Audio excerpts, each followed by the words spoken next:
Yesu Kristo. Good morning, everyone. There are 3 points that I would like us to look at from today's gospel episode.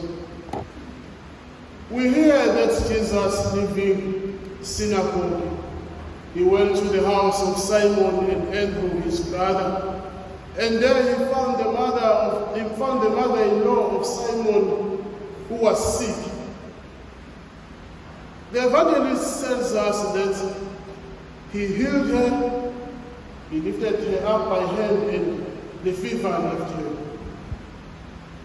But then the evangelist continues to say that after she was healed, she started serving them.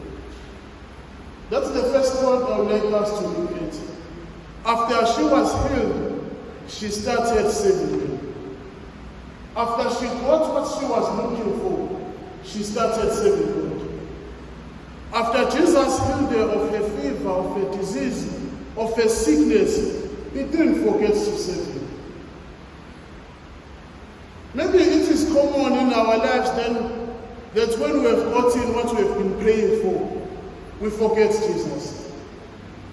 Once we have gotten what we have been praying for, what we have been looking for, what we have been searching for, we become too busy for God, but never too busy with God.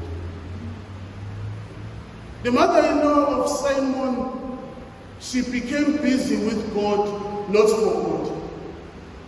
Some people will come to church and pray for whatever that they are praying for, but once they've gotten what they've been looking for, they become too busy for the church and too busy for God, but never too busy with the church or busy with God. We are always in need of people who will be serving in the church, but they are nowhere to be found. Whereas all the parishes are full. Where are those people? There are people, once they have gotten job, they've been unemployed for some time, but once they've got job, they become too busy. I'm always tired, I can't go to church.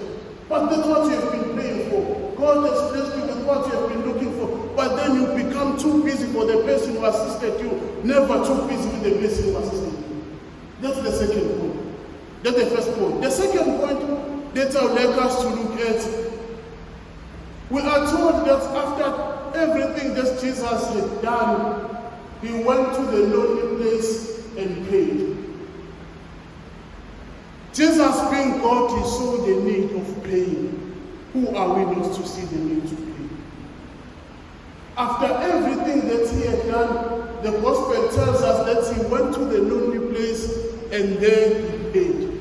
He saw the need of praying, even after a busy day of leading many people, as we have been told in the book, but he created the time to pray. He created the time for prayer. When last did we pray? When last did we go to a lonely place to be with God and leave everything? He left the crowd, he left his disciples, and went to the lonely place to be alone with God, to have the conversation with God. Do we create time for God ourselves? How many of us come here to church and ask, can you please open the church for me? I want to be with the Blessed Sacrament. We are always busy, but not with God. We are always busy with earthly things. The third point that I would like us to look at, Simon and those who were with him, obviously the disciples, they came to Jesus and told him, when they found him in the lonely place, they told him that many people are coming in search of you. There are crowds who are coming here too. They are looking for you. They want to see you. They want to engage with you. But Jesus tells them, let us go on to the next town, because I have to go there to preach also, because that is why I came out. What is this saying to us? Jesus is not overwhelmed by the crowds.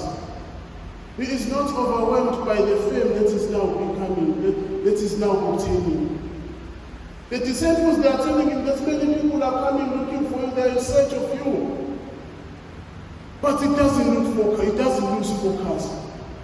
He knew what he was for. He tells them, I have to go to the other church because I came here to spread the gospel, to evangelize, to speak of the kingdom of God to every town. He did not lose focus just because of the circumstances that were around him. Maybe even for us as we are starting or beginning the year, we should not lose focus over it.